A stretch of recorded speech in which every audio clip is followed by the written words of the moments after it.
Bem-vindos ao Observatório da Imprensa. Nesta edição, vamos tratar do papel do Ministério Público na defesa da sociedade e sua relação com a mídia. Nas últimas semanas, o MP ficou na mira da imprensa a partir da Operação Lava Jato. Para discutir o assunto, convidamos o ex-ministro do STF, Aires Brito, os colunistas da Folha de São Paulo, Leão Serva, e do Estado de São Paulo, João Bosco Rabelo. Veja como a mídia foi destaque nesta semana.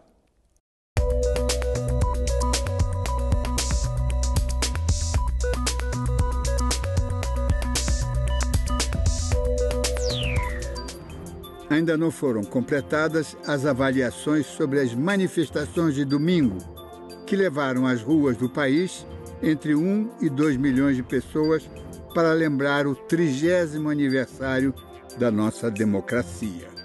Se por um lado ficou demonstrado que a sociedade brasileira assimilou os princípios básicos da democracia, que são o respeito às leis, à ordem e ao direito dos outros, por outro lado, evidencia-se que o processo democrático, como todos os processos políticos, é dinâmico, não pode parar.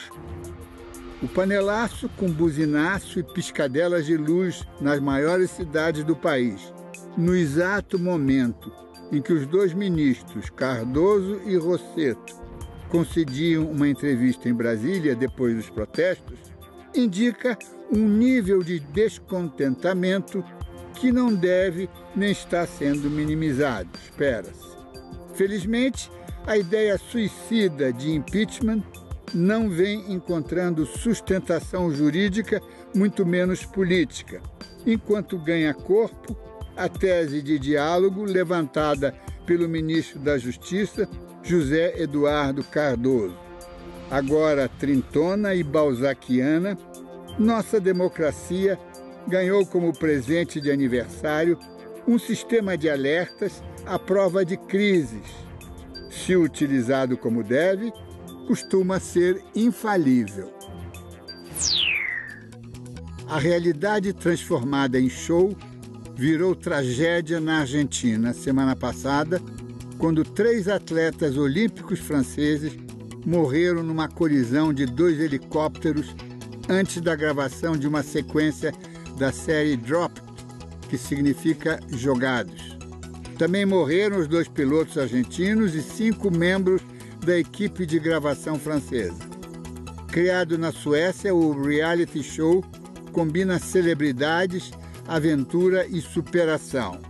Os personagens são jogados em ambientes hostis, de onde devem se safar sozinhos.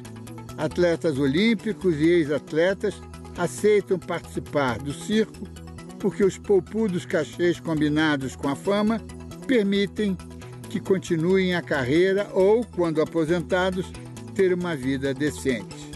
Este tipo de sobrevivência em situações extremas já custou a vida de 8 participantes em reality shows semelhantes em diversas partes do mundo. Nossa mídia não examinou esta estranha forma de ganhar a vida. Claro, reality shows dão muito ibope. Você já pode participar do debate ao vivo com a sua pergunta através das nossas redes sociais no site do Observatório da Imprensa. A última edição deste observatório tratou do Swiss Leaks, o macro vazamento de correntistas de todo o mundo com contas numeradas na filial suíça do HSBC. Desdobramentos posteriores do caso, publicados no sábado pelo jornal O Globo, nos obrigam a retomar o assunto, o que estamos fazendo em nosso site. Veja o endereço. Voltaremos ao assunto porque ele é quente. Jornalismo investigativo só pode ser exercido junto com o jornalismo independente. Nas manifestações de sexta e domingo, sobretudo neste último, não apareceram muitos cartazes, faixas e banners em defesa do Ministério Público.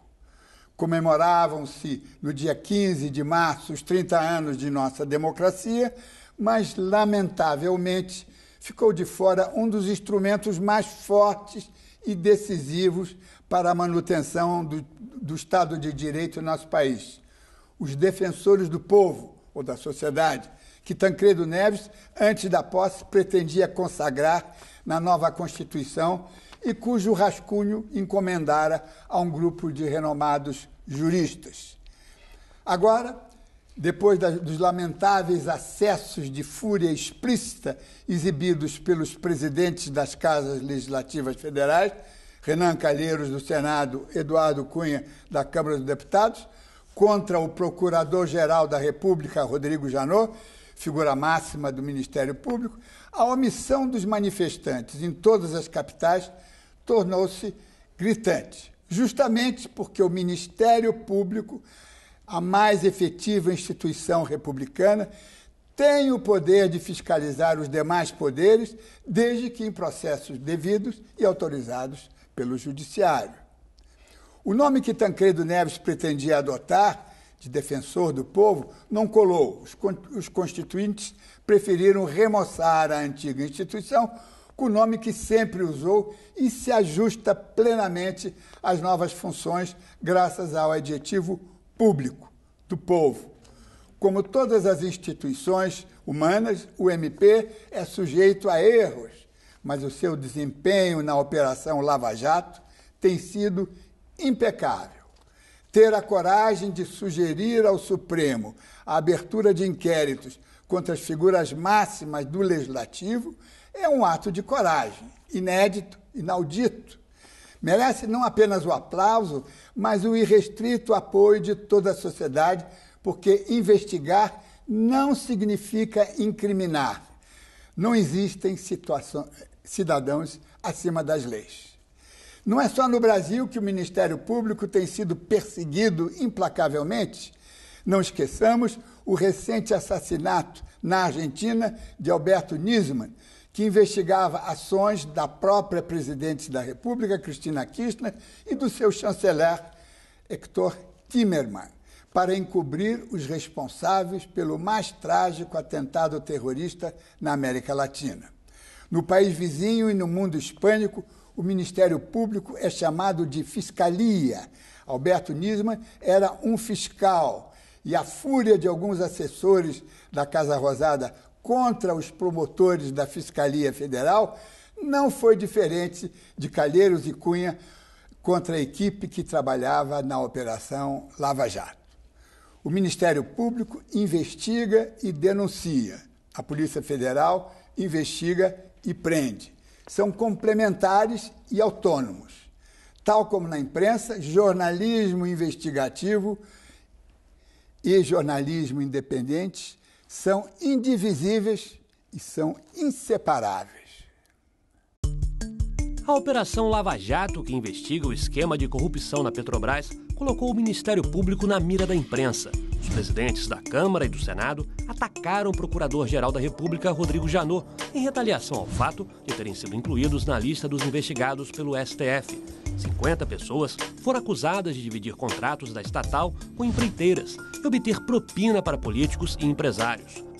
A Operação Lava Jato é esse resultado de um fortalecimento que foi sendo construído ao longo dessas décadas. A reação dos investigados é uma reação que a gente compreende, embora não se justifique, porque são homens públicos e entendem perfeitamente qual é o papel do Ministério Público na institucionalidade brasileira. Estas declarações de parlamentares que estão sendo investigados de que vão instaurar uma comissão parlamentar de inquérito ou, de alguma forma, vão reduzir as prerrogativas do Ministério Público, são ameaças que não devem ser, de forma alguma, servir para intimidar a instituição, porque ela sabe que a sociedade brasileira apoia as ações do Ministério Público. Há uma confusão entre as pessoas dos políticos e as instituições que eles ocupam. Uma confusão proposital para transformar a responsabilidade pessoal de cada um desses políticos em uma característica das instituições que eles ocupam.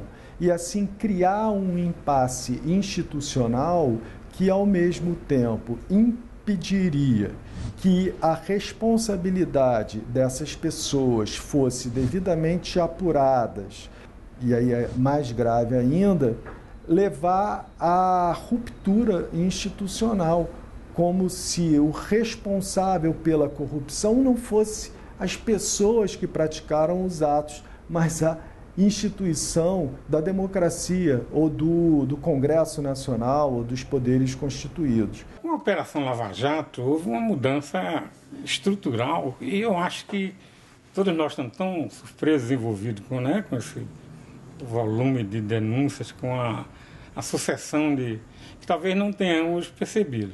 Tanto a pessoa investigada, como o advogado, como os familiares, todo mundo hoje pode ter esse acesso. Então você criou um tipo de divulgação imediata e democrática, né? O independente e autônomo Ministério Público atua na defesa da sociedade, fiscalizando o cumprimento da lei. Mas nem sempre foi assim. A partir da Constituição de 1988, o MP ganhou novas funções na proteção dos direitos coletivos. Hoje, o Procurador-Geral da República e os Procuradores Gerais da Justiça nos estados têm um mandato. Uma vez nomeados, a nomeação é do Poder Executivo. Há um processo eleitoral entre os indicados pela própria instituição do Ministério Público. O chefe do Executivo nomeia e, a partir daí, eles têm um mandato que lhes assegura autonomia. Os promotores passaram a ter cargos vitalícios, passaram a ter a irredutibilidade de vencimentos e ser inamovíveis, o que poderia parecer uma espécie de privilégio para a sociedade, para o leigo, na verdade é uma garantia da democracia.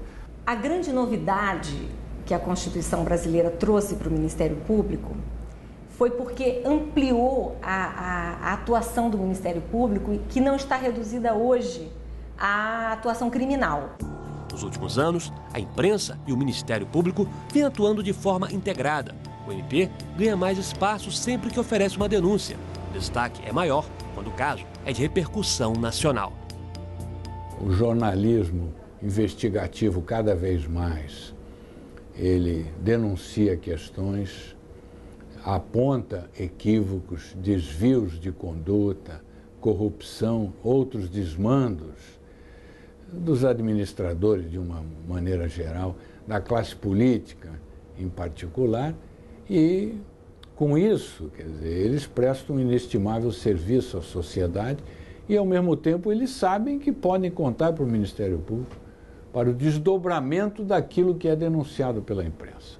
O Ministério Público pauta a mídia, com certeza, porque se o Ministério Público obtiver uma decisão judicial de impacto relevante para a sociedade, é evidente que toda a mídia vai querer publicar essa decisão. O jornalista também tem que refletir um pouco sobre isso.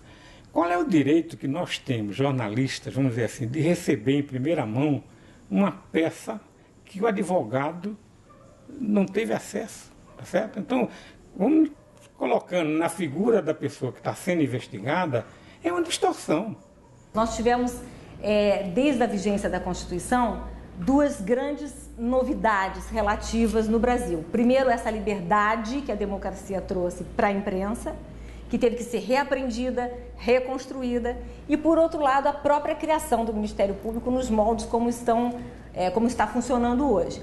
Então, duas instituições absolutamente indispensáveis para a democracia, duas instituições com independência e com liberdade. Vamos ver o que os nossos convidados têm a dizer, mas antes, uma breve pausa. Voltamos já já.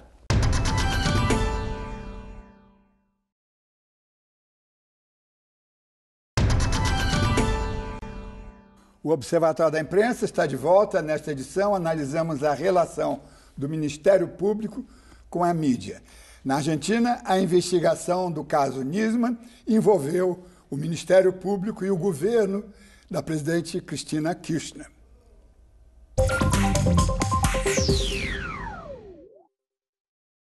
O Ministério Público argentino, em seus mais diversos escalões, protagonizou uma série de idas e vindas nas investigações que recordam uma comédia de pastelão sobre a morte do promotor federal Alberto Nisman, que no dia 18 de janeiro apareceu com um tiro na cabeça 4 dias depois de ter denunciado a presidente Cristina Kirchner por ter supostamente ordenado em 2012 o encobrimento de altas autoridades iranianas no atentado realizado contra a AMIA em Buenos Aires em 1994. A promotora Viviana Fein, encarregada de investigar a morte de Nisman, demorou várias semanas em verificar e recolher pistas sobre esse caso, algumas das quais poderiam ter sido perdidas para sempre. Ela também adiou a convocação de testemunhas, avisou que ia tirar férias no meio deste grande imbróglio e depois voltou atrás, entre várias outras atitudes. A cena da morte foi contaminada por mais de 60 pessoas que ali passaram nos primeiros dias sem cuidado algum. Os policiais até beberam chimarrão na cozinha de Nisman e usaram seu toalete como se nunca tivessem visto antes o seriado CSI ou programas policiais similares. A contaminação também ocorre pelo lado político. A promotora-geral da República, Alejandra Gils Carbó, defende publicamente o engajamento político dos promotores. Neste caso, ela é uma declarada militante do governo da presidente Cristina Kirchner, que a designou para esse cargo. Gils Carbó lidera o grupo de promotores denominado Justiça Legítima. Ao completar um mês da morte de seu colega, no dia 18 de fevereiro, diversos promotores organizaram o que chamaram de Marcha do Silêncio. Isso em homenagem ao promotor Nisman. E essa marcha, sob forte chuva, reuniu quase 400 mil pessoas em Buenos Aires. O caso Nisman, paradoxalmente, foi avançando pelas denúncias da imprensa e dos grupos de peritos paralelos que foram convocados pela ex-mulher de Nisman, a juíza Sandra Rojo Salgado.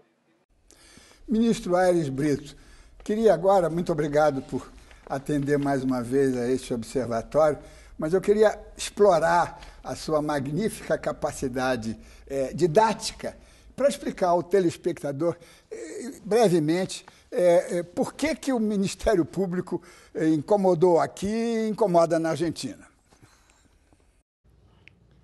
Bem, meu caro amigo Alberto Dines, é sempre bom retornar ao seu programa.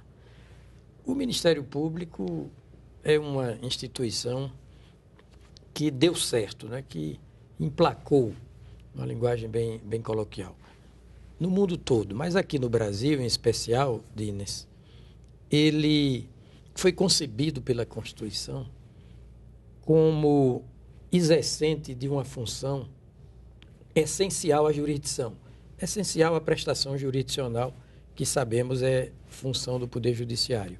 Ele atua ali, necessariamente, ao lado do Poder Judiciário, tanto para colaborar, quanto para até fiscalizar o próprio Poder Judiciário, na perspectiva da observância do devido processo legal, etc.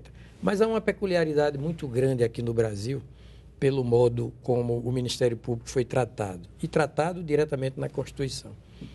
Ele está fora do esquema da tripartição dos poderes. Ele não faz parte do esquema da tripartição dos poderes. Ele atua à látera de todos os poderes e não dentro de nenhum deles. Isso para que ele desfrute de maior competência, de maior independência, de condições melhores de atuação, tão altiva quanto desembaraçada. Portanto, acho que é uma peculiaridade até única no mundo. O Ministério Público já migrou aqui no Brasil, já pertenceu a todos os poderes, ao Legislativo, ao Executivo, ao Judiciário, e agora na Constituição ele não pertence a nenhum poderes. Ele é um órgão, como você disse no início do programa, de toda a sociedade. Leão Serva, com a sua experiência de editor, de porteiro de redação da Folha de São Paulo e de outros jornais também, eu queria... Como é que é essa complicada relação da imprensa com o Ministério Público? Mesmo porque já em muitas ocasiões já se chamou o Ministério Público de verdadeiro quarto poder, que era o título que os jornalistas o exibiam, não é? E se orgulhavam.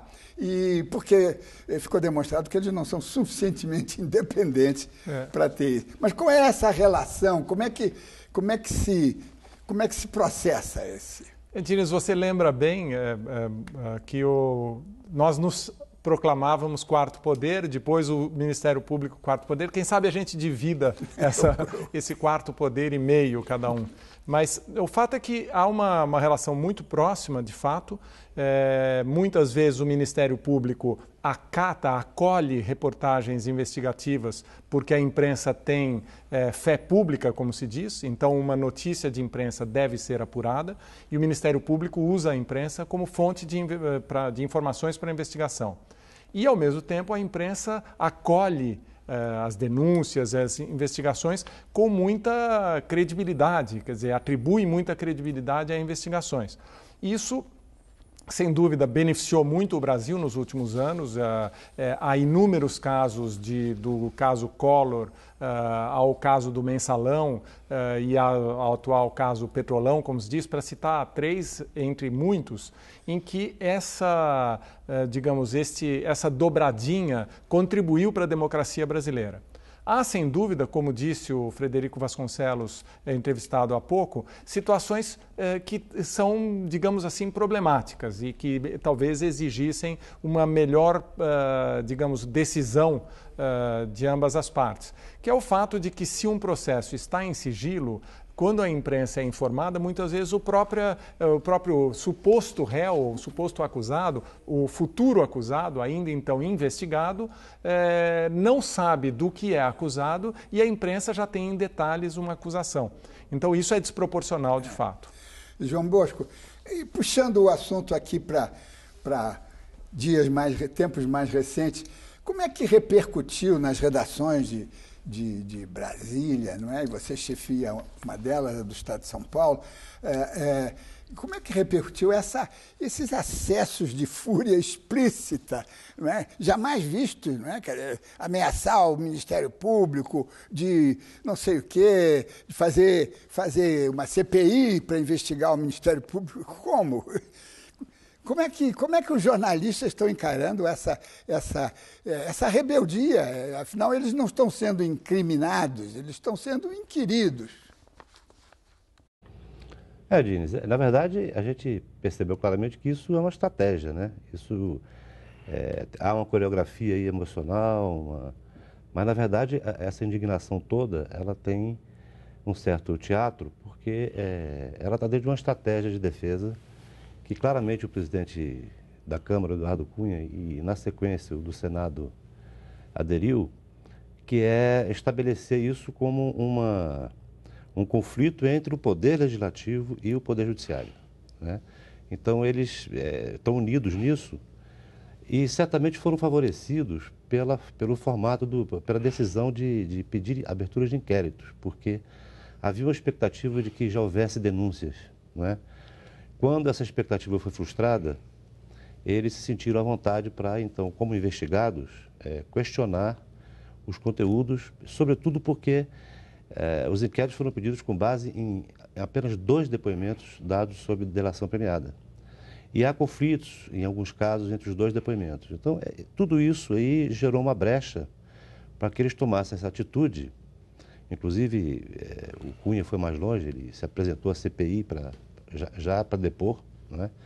Claro que ali a CPI ainda não tinha nenhum elemento que pudesse realmente submetê-la a uma oitiva para valer, mas ele fez essa mise-en-scène e a gente aqui em Brasília já está um pouco acostumado com... já aprendeu a distinguir um pouco quando você está no teatro político e quando a coisa é para valer. Nesse momento, nós estamos na fase do teatro político. Leão Serva, como é que você examinou isso? Inclusive a sua experiência de viajar muito nos Estados Unidos, né? Essa relação, quer dizer, o sujeito é acusado e de repente se sente no direito de colocar no pelourinho, não é? Uma instituição que é a sociedade, né? Eu acho que isso, evidentemente há um exagero dele como político, deu uma cartada pesada demais, né? E certamente isso, em alguma medida, desmoraliza, porque a atitude contrária ao Ministério Público hoje piora, a imagem dele. Não sei, processualmente, eu acho que não tem efeito, e do ponto de vista de imagem junto à opinião pública é péssimo. Nós vamos fazer um brevíssimo intervalo e voltamos já, porque queremos ouvir a opinião abalizada, generosa, humana do ministro Aires Brito. Voltamos já.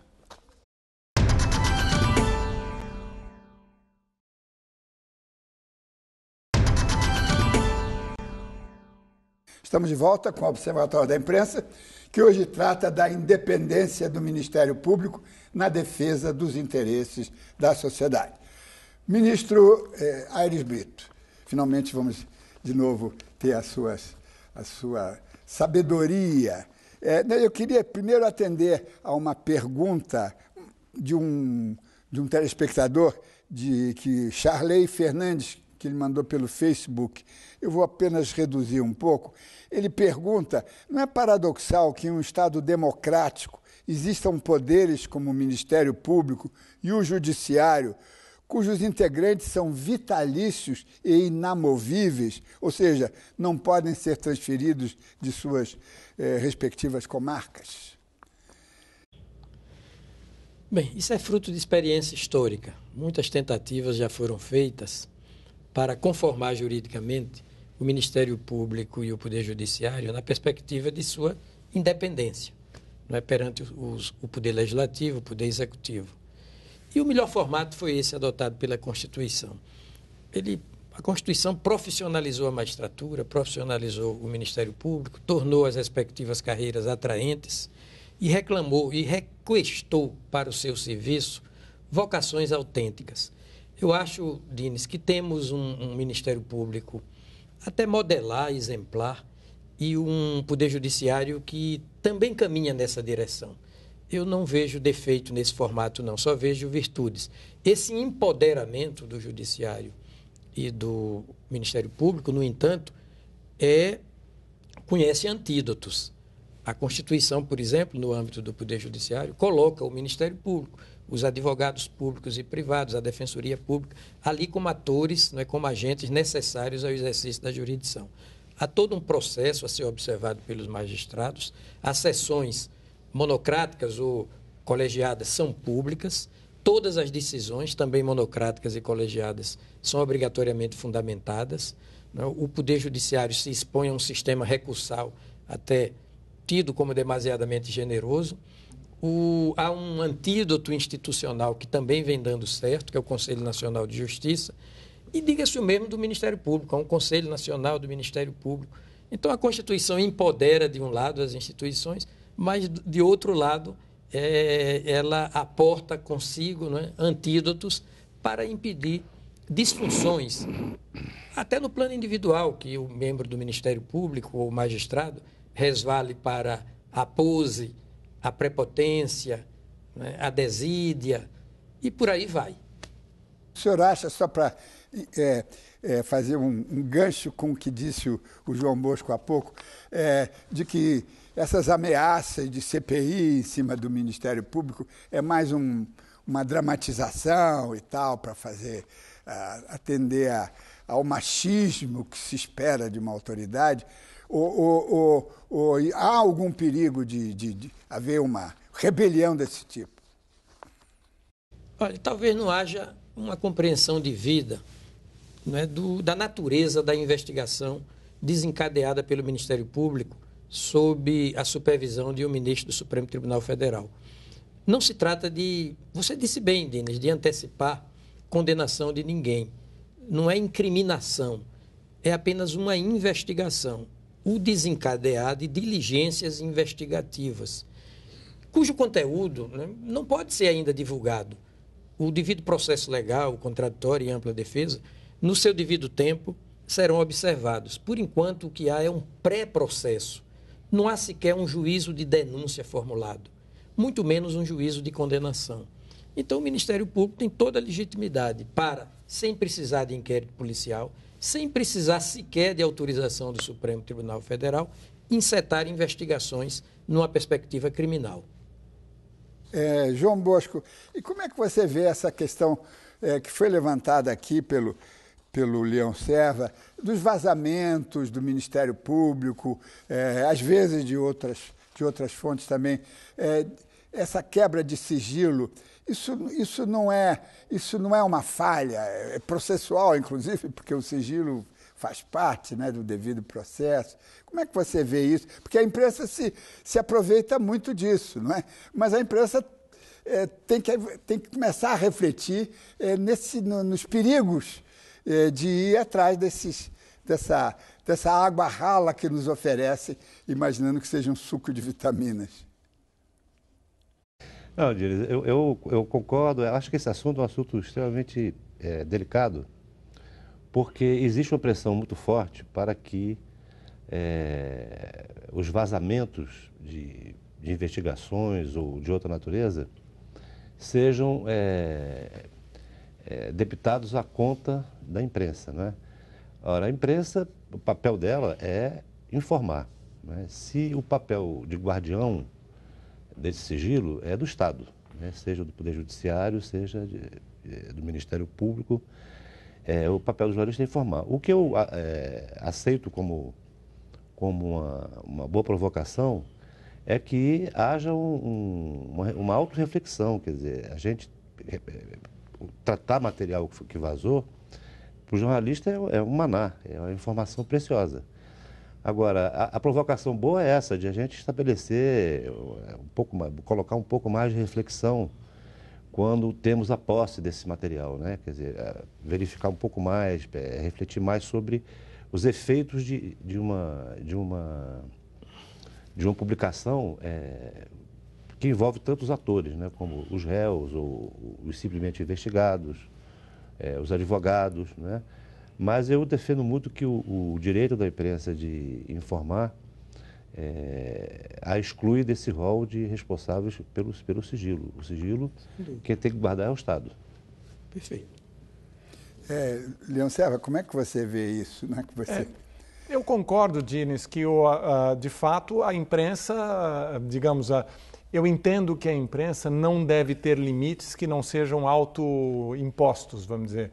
Então, de fato, quer dizer, se há ao jornalista cabe perguntar, e se a autoridade sob sigilo revelar, o jornalista vai publicar. Ele deve refletir bem sobre os interesses que estão por trás desse vazamento e não de outros, e como que isso fica diante da capacidade de defesa da pessoa, porque daí ele vai ouvir o outro lado e a pessoa não sabe a que se defender, mas a notícia vai ser publicada. Quer dizer, essa desproporcionalidade é uma questão grave. No entanto, eu entendo, como eu falei, e eu concordo com o Bosco, a preservação do sigilo é uma função do agente público, e eu entendo que o jornalista deve estar submetido apenas a limites que a própria imprensa atribui. Ministro Aires Brito, mas tem aí uma coisa que eu mencionei que me preocupa muito, sobretudo agora, em face de algumas denúncias que surgiram, de que para o jornalista ser investigativo, ele tem que ser independente. E a empresa jornalística não é independente porque ela é uma empresa comercial. Como é que o senhor vê essa questão? Bem, aí é o desafio da própria imprensa, dos jornalistas, dos meios de comunicação social, no sentido de que democracia começa de casa. Não é? É preciso, claro que a imprensa plenamente livre é um elemento conceitual da democracia, no sentido mesmo de que não há democracia senão com plenitude de liberdade de imprensa. Uma coisa puxa a outra. Quanto mais a democracia avança, mais a liberdade de imprensa em plenitude é reconhecida e vice-versa. Agora, os órgãos de comunicação social têm seus desafios de modernidade, de civilização, de responsabilidade social, como muito bem disse o querido amigo João Bosco. Não é? E os jornalistas também que trabalham ou dentro ou à látera dos órgãos de comunicação tem esse grande desafio, não é? de a própria imprensa, até como uma questão de honra, né? Um choque de responsabilidade interno, um choque interno de responsabilidade, reconhecer o seu dever inarredável de não é só aceitar é de proclamar mesmo a independência dos jornalistas. João Bosco, como é que você viu? Temos que aqui dar uma puxada na nossa conversa. As demonstrações, as manifestações da sexta-feira e, sobretudo, do último domingo, quando realmente o Congresso Nacional escapou incólume e o apoio que se precisava dar ao Ministério Público foi insuficiente. Como é que você vê isso? Eu acho que isso aí, essa ausência da defesa, digamos assim, do Ministério Público nas ruas está um pouco vinculada a essa questão que você mesmo levantou, Diniz, sobre o pouco conhecimento da população sobre o que seja o Ministério Público, né? Há muita confusão. Eu tenho assim, intuo que a maioria da população acredita que o Ministério Público é o Poder Judiciário, né? E acho que esse desconhecimento tem uma influência grande na ausência dessa defesa do Ministério Público.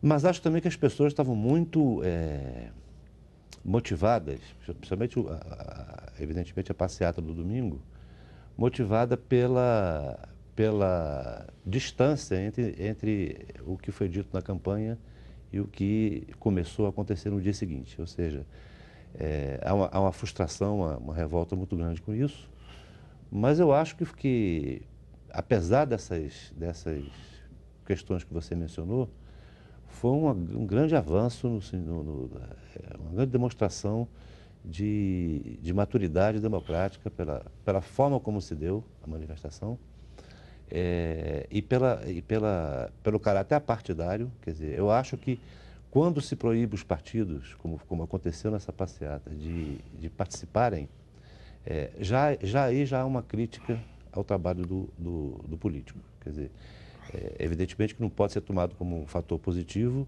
a exclusão dos políticos da manifestação. Houve políticos que tentaram entrar e foram mandados embora. Então, isso é uma postura crítica muito clara, né? Eu acho que para chegar a esse ponto de a população começar a perceber que precisa defender o Ministério Público porque o político resolveu ameaçá-lo e tal, chegaremos lá, mas eu acho que, primeiro, esse processo do Lava Jato vai acrescentar uma dose didática a mais que o Mensalão já colocou, né? Acho que as pessoas vão conhecer mais esse processo a partir de agora. O senhor acredita, ministro Aires Brito, que o caráter didático desses processos, quer dizer, a sociedade se conscientiza mais, evolui mais, o processo ainda é insuficiente, né? Esse processo educativo precisava vir da escola, precisava vir, sei lá, da rua, não é? Como é que o senhor vê esse? O processo chamado de Ação Penal 470, popularmente conhecido como Mensalão, já teve um caráter didático muito grande. O julgamento foi concluído quanto à espinha dorsal do processo, núcleo político, núcleo financeiro, núcleo publicitário, antes das manifestações populares de junho de 2013. E ali, em junho de 2013, a cidadania saiu em defesa dos poderes investigativos do Ministério Público, o que levou o Congresso Nacional a não aprovar uma proposta de emenda constitucional de número 37, exatamente que impedia o Ministério Público de investigar criminalmente por conta própria. Então, foi um efeito didático, né, da visibilidade do julgamento da ação penal 470. Agora, Diniz, eu também vejo essas manifestações de rua como expressão de cidadania ativada,